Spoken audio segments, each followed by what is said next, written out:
Hello दोस्तों, सबसे पहले मैं आपसे रिक्वेस्ट करना चाहती हूँ कि वीडियो देखने के बाद सब्सक्राइब ज़रूर कर लीजिएगा।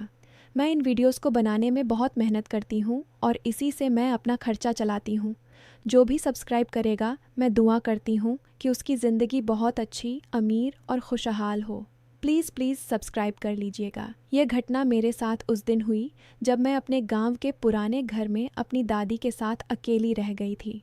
दुनिया की नज़रों में सब कुछ सामान्य लग रहा था, लेकिन अंदर ही अंदर कुछ ऐसा टूट रहा था जिसे मैं कभी भूल नहीं पाई। हर रोज़ मैं उम्मीद करती कि शायद आज सब ठीक हो जाएगा, लेकिन हर शाम के साथ डर बढ़ता ही गया। उस दिन जब मैंने देखा कि भरोसे की दीवारें हिल रही हैं, तो मेरे दिल की धड़कनें रुकने लगीं। मैं समझ चुकी थी कि अब कुछ बहुत गलत होने वाला है। उस रात की उदासी आज भी मेरी सांसों में घुली हुई है। मैंने रोया, चीखा, मदद मांगी, लेकिन मेरी आवाज़ उन पुरानी दीवारों में ही गूंजती रही। कोई नहीं आया। ऐसा लगा जैसे पूरा गांव सो गया हो और मैं अकेली उस अंधेरे में खड़ी हूँ। मेरी आत्मा तक हिल गई थी और मैं हर पल उस धोखे को जी रही हूँ। मेरे साथ इतना बड़ा विश्वासघात हुआ था, जिसकी कहानी आज मैं आपको खुलकर बताने जा रही हूँ। हेलो दोस्तों, मेरा नाम प्रिया है। मैं राजस्थान के जोधपुर ज़िले के एक छोटे से गांव की रहने वाली हूँ। मेरी उम्र अब 19 साल है, लेकिन जब यह सब शुरू हुआ था तब मैं सिर्फ 16 साल की थी। मेरे पिताजी की बहुत पहले ही मृत्यु हो गई थी। माँ अकेले हम 3 भाई बहनों को पाल रही थीं। मैं सबसे बड़ी थी, इसलिए घर के ज़्यादातर काम मेरे ऊपर ही आते थे। मेरी माँ बहुत मेहनती थीं। वे सुबह सुबह खेतों में काम करतीं और शाम को बाज़ार में सब्ज़ी बेचने जातीं। हमारा घर गांव के बाहर थोड़ा अलग था, चारों तरफ खेत और पुराने पेड़। मेरी दादी जी उम्र के साथ कमज़ोर हो गई थीं, लेकिन उनका दिल बहुत बड़ा था। वे हमेशा कहतीं, बेटा, रिश्तों में भरोसा रखो, लेकिन आंखें हमेशा खुली रखो। मेरे चाचा जी यानी पिताजी के छोटे भाई शहर से गांव आकर रहने लगे थे। उनका नाम रमेश था। वे कहते थे कि शहर की नौकरी छोड़कर अब वे परिवार के साथ समय बिताना चाहते हैं। माँ ने उन्हें घर में रहने की इजाज़त दे दी क्योंकि वे हमारे रिश्तेदार थे और माँ को लगा कि घर में एक पुरुष का होना अच्छा रहेगा। शुरू शुरू में रमेश चाचा बहुत अच्छे लगते थे। वे दादी जी की दवा लाते, खेतों का काम संभालते और मुझे पढ़ाई में मदद करते। वे कहते, प्रिया बेटा, तुम पढ़ लो, मैं घर संभाल लूँगा। मैं उनकी इस बात पर बहुत खुश होती। धीरे धीरे वे घर के हर फैसले में शामिल होने लगे। माँ उन्हें भरोसा करने लगी क्योंकि वे हमेशा मदद के लिए आगे रहते। मैं स्कूल में अच्छी पढ़ाई करती थी। मेरा सपना था कि मैं आगे पढ़कर गांव के बच्चों के लिए एक छोटा सा स्कूल खोलूं। हर शाम मैं दादी जी के पास बैठकर अपनी पढ़ाई की बातें सुनाती। दादी जी मुस्कुराकर कहती, तेरी माँ की तरह मेहनती बनना, लेकिन चतुर भी बनना। एक दिन स्कूल से लौटते समय मैंने देखा कि रमेश चाचा मेरे कमरे में मेरी डायरी देख रहे हैं। जब मैंने पूछा तो वे हंसकर बोले, बस देख रहा था कि मेरी भतीजी कितनी अच्छी लिखती है। मैंने उस वक्त कुछ नहीं कहा, लेकिन अंदर से थोड़ा अजीब लगा। समय बीतता गया। माँ खेतों में ज़्यादा व्यस्त हो गईं क्योंकि उस साल बारिश अच्छी हुई थी और फसल अच्छी थी। रमेश चाचा घर पर ही ज़्यादा रहने लगे। वे कहते कि वे गांव में कुछ नया काम शुरू करेंगे। धीरे धीरे वे मुझसे अकेले में बातें करने लगे। कभी कभी वे कहते, प्रिया, तुम्हारी माँ बहुत अच्छी हैं, लेकिन वे सिर्फ काम और काम जानती हैं। तुम्हारे जैसे समझदार इंसान से बात करके अच्छा लगता है।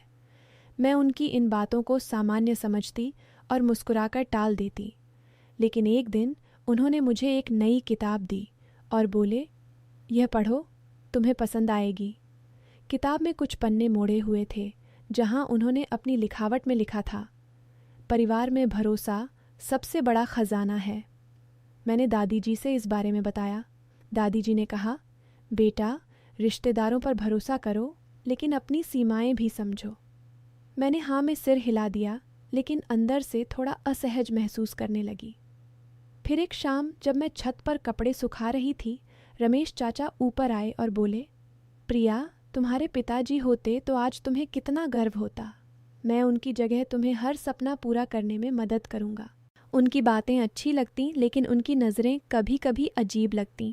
मैं वहाँ से नीचे उतर आई। छुट्टियों के दिन आए, स्कूल बंद था और मैं पूरे दिन घर पर रहती। माँ सुबह जल्दी खेत चली जाती और शाम को लौटती। दादी जी ज़्यादातर बिस्तर पर रहती। रमेश चाचा घर का सारा काम संभालने लगे थे। वे कहते, तुम पढ़ाई करो, बाकी मैं देख लूँगा। मैं उनकी इस मदद से खुश थी, लेकिन धीरे धीरे वे मेरे हर काम में टांग अड़ाने लगे। अगर मैं किसी दोस्त से फ़ोन पर बात करती तो वे पूछते, किससे बात कर रही हो? मैं कहती, दोस्त से। वे मुस्कुराते, लेकिन उनकी मुस्कान में कुछ और छिपा लगता। एक दिन दोपहर को मैं रसोई में खाना बना रही थी। रमेश चाचा अंदर आए और बोले, प्रिया, तुम्हारी माँ को मैंने कहा है कि अब तुम्हारी शादी की सोचें। तुम बड़ी हो गई हो। मैं चौंक गई। मैंने कहा, चाचा जी, मैं अभी पढ़ना चाहती हूँ, शादी बाद में। वे हंसकर बोले, पढ़ाई तो कर लो, लेकिन घर की जिम्मेदारी भी समझो। मैं तुम्हारा अच्छा रिश्ता ढूंढ लूँगा। उनकी यह बात मुझे बिल्कुल पसंद नहीं आई। मैंने माँ को बताया तो माँ ने कहा, वे तुम्हारा भला चाहते हैं, चिंता मत करो। धीरे धीरे रमेश चाचा घर के पैसे संभालने लगे। माँ उन्हें खेत की आमदनी देती, क्योंकि वे कहते थे कि वे बैंक में जमा करवाएंगे। दादी जी की दवाइयाँ भी वे ही लाते। मैंने एक बार देखा कि वे दादी जी की पुरानी अलमारी में कुछ कागजात देख रहे थे। जब मैंने पूछा तो वे बोले, बस पुराने कागज़ देख रहा था। लेकिन मुझे शक हुआ। मैंने दादी जी से पूछा तो उन्होंने कहा कि वे अपनी ज़मीन के पुराने दस्तावेज़ देख रही थीं। समय गुजरता रहा। 1 महीने बाद माँ को शहर में अपने भाई के यहाँ जाना पड़ा, क्योंकि उनके भाई की तबीयत खराब हो गई थी। माँ 3-4 दिन के लिए गईं। घर में अब मैं, दादी जी और रमेश चाचा थे। दादी जी की तबीयत भी ठीक नहीं थी, इसलिए वे ज़्यादातर सोती रहतीं। रमेश चाचा अब और ज़्यादा आज़ादी से घूमने लगे। वे मुझसे कहते, प्रिया, अब तुम घर की मालकिन हो, मुझे बताओ क्या चाहिए। मैं उनकी बातों को टालने की कोशिश करती। एक शाम मैं दादी जी के कमरे में बैठी उनकी कहानी सुन रही थी। तभी रमेश चाचा आए और बोले, प्रिया, आओ मेरे कमरे में, तुम्हें कुछ दिखाना है। मैंने मना किया, लेकिन वे ज़िद करने लगे। मैं उनके कमरे में गई। वहाँ उन्होंने मुझे एक फ़ाइल दिखाई जिसमें हमारे खेत के कागजात थे। उन्होंने कहा, देखो, मैंने सब संभाल रखा है, तुम्हारी माँ को चिंता करने की ज़रूरत नहीं। फिर उन्होंने अचानक विषय बदल दिया और बोले, प्रिया, तुम्हें लगता नहीं कि इस घर में एक मजबूत इंसान की ज़रूरत है? मैं तुम्हारे पिता की जगह ले सकता हूँ। उनकी बात सुनकर मैं असहज हो गई। मैंने कहा, चाचा जी, आप पहले से ही परिवार का हिस्सा हैं। वे मुस्कुराए और बोले, नहीं बेटा, मैं तुम्हारे लिए कुछ और सोच रहा हूँ। उस रात मैं सो नहीं पाई। मैंने दादी जी को सब कुछ बताया।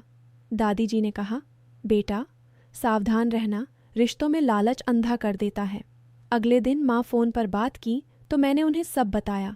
माँ ने कहा, वे तुम्हारा भला चाहते होंगे, लेकिन मैं जल्दी आ जाऊंगी। तीसरे दिन शाम को दादी जी की तबीयत बहुत ख़राब हो गई। मैंने रमेश चाचा को बताया। वे दादी जी को डॉक्टर के पास ले गए, लेकिन डॉक्टर ने कहा कि उन्हें आराम की ज़रूरत है। रात को माँ अभी नहीं लौटी थी। घर में सिर्फ मैं और रमेश चाचा थे। दादी जी सो रही थीं। मैं रसोई में बर्तन साफ कर रही थी, तभी रमेश चाचा आए और बोले, प्रिया, आज तुम थक गई होगी, आओ बैठो। मैंने कहा, नहीं चाचा, काम ख़त्म कर लेती हूँ। लेकिन वे ज़िद करने लगे। उन्होंने मेरा हाथ पकड़कर कहा, तुम्हें मेरी बात माननी पड़ेगी, मैं इस घर का सबसे बड़ा हूँ। मैंने हाथ छुड़ाया और कहा, चाचा जी, आप ठीक नहीं बोल रहे। वे हंसकर बोले, ठीक तो मैं ही बोल रहा हूँ। तुम्हारी माँ हमेशा काम में लगी रहती है, तुम समझदार हो, हम दोनों मिलकर इस घर को संभाल सकते हैं। तुम मेरी बात मान लो तो सब अच्छा हो जाएगा। उनकी बातों में अब साफ लालच झलक रहा था। मैं डर गई। मैंने कहा, मैं माँ को फ़ोन करती हूँ। तभी उन्होंने मेरा फ़ोन छीन लिया और बोले, कोई फ़ोन नहीं, आज मैं तुम्हें समझाता हूँ कि घर कैसे चलता है। मैं पीछे हटी, लेकिन वे आगे बढ़े। उन्होंने कहा, प्रिया, तुम्हें मेरी मदद चाहिए। मैं तुम्हारी ज़मीन, तुम्हारा घर सब संभाल सकता हूँ, बस तुम मेरी बात मान लो। मैं समझ गई कि वे घर की संपत्ति पर कब्ज़ा करना चाहते हैं और मुझे इस्तेमाल करके माँ को काबू में रखना चाहते हैं। डर के मारे मेरी आवाज़ कांप रही थी। मैंने कहा, चाचा जी, यह गलत है, आप हमारे रिश्तेदार हैं। वे बोले, रिश्ता तो मैं बना लूँगा, तुम चुप रहो तो अच्छा है। मैं भागने की कोशिश की, लेकिन उन्होंने दरवाज़ा बंद कर दिया। मैं चीखी, दादी जी, मदद करो। लेकिन दादी जी सो रही थीं और उनकी सुनने की शक्ति कम हो गई थी। रमेश चाचा ने मुझे धमकाया, अगर तुमने किसी को बताया तो मैं कह दूंगा कि तुम झूठ बोल रही हो, तुम्हारी माँ मेरा विश्वास करेगी। मैं रोने लगी। मैंने हाथ जोड़कर कहा, प्लीज़ चाचा जी, ऐसा मत कीजिए, मैं आपकी भतीजी हूँ। लेकिन वे नहीं माने। उन्होंने कहा, भतीजी नहीं, अब तुम मेरी जिम्मेदारी हो। उस पल मैंने बहुत डर महसूस किया। मैंने सोचा कि अगर मैं चुप रही तो वे पूरा घर हड़प लेंगे। मैंने हिम्मत जुटाई और ज़ोर से चीखा। मेरी आवाज़ घर में गूंजी। पड़ोस के कुत्ते भौंकने लगे। रमेश चाचा घबरा गए। उन्होंने मुझे चुप कराने की कोशिश की, लेकिन मैं लगातार चीखती रही। तभी बाहर से कुछ आवाज़ें आईं। गांव के 2-3 लोग दौड़ कर आए क्योंकि वे जानते थे कि दादी जी बीमार हैं। उन्होंने दरवाज़ा खटखटाया। रमेश चाचा को मजबूरन दरवाज़ा खोलना पड़ा। मैं रोती हुई बाहर निकली और सबको बताया कि चाचा जी मुझे धमका रहे थे और घर की ज़मीन हड़पना चाहते हैं। लोग हैरान रह गए। उन्होंने रमेश चाचा से पूछा। वे झूठ बोलने लगे, लेकिन मैंने सब सच्चाई बता दी। गांव के मुखिया भी आ गए। उन्होंने कहा कि यह परिवार की बात है, लेकिन विश्वासघात बर्दाश्त नहीं होगा। रमेश चाचा को मजबूरन सबके सामने माफ़ी मांगनी पड़ी। उन्होंने कबूल किया कि वे घर की ज़मीन पर कब्ज़ा करना चाहते थे और मुझे इस्तेमाल करके माँ को काबू में रखना चाहते थे। उसी रात मैंने माँ को फ़ोन करके सारी बात बताई। माँ रो पड़ी। वे अगले दिन सुबह ही लौट आईं। उन्होंने रमेश चाचा को घर से निकाल दिया। दादी जी को भी सब पता चला तो वे बहुत दुखी हुईं। उन्होंने कहा, रिश्तों में लालच आ जाए तो इंसान राक्षस बन जाता है। माँ ने पुलिस में रिपोर्ट लिखवाई। जांच में पता चला कि रमेश चाचा ने पहले भी कुछ परिवारों में इसी तरह धोखा किया था। वे पैसे और संपत्ति के लालच में रिश्तेदारों को इस्तेमाल करते थे। पुलिस ने उन्हें चेतावनी दी और गांव से बाहर जाने को कहा। उस घटना के बाद मैं बहुत बदल गई। मैंने अपनी पढ़ाई पर और ज़्यादा ध्यान दिया। माँ और मैंने मिलकर खेत संभाले। दादी जी की देखभाल हम दोनों ने की। धीरे धीरे घर में फिर से खुशियाँ लौटीं। मैंने गांव के बच्चों को पढ़ाना शुरू कर दिया। छोटा सा स्कूल घर के आंगन में ही शुरू हुआ। बच्चे आते और मैं उन्हें पढ़ाती, लेकिन आज भी जब मैं अकेली होती हूँ तो उस रात की याद आ जाती है। वह डर, वह धोखा, वह लालच। मैं सोचती हूँ कि रिश्तेदारों पर कितना भरोसा किया जाए।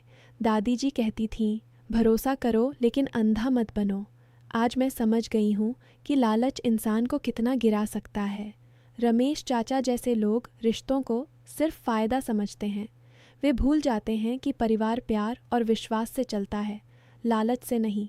मेरी माँ अब बहुत सतर्क रहती हैं। वे कहती हैं, बेटा, हर मदद के पीछे मंशा देखो।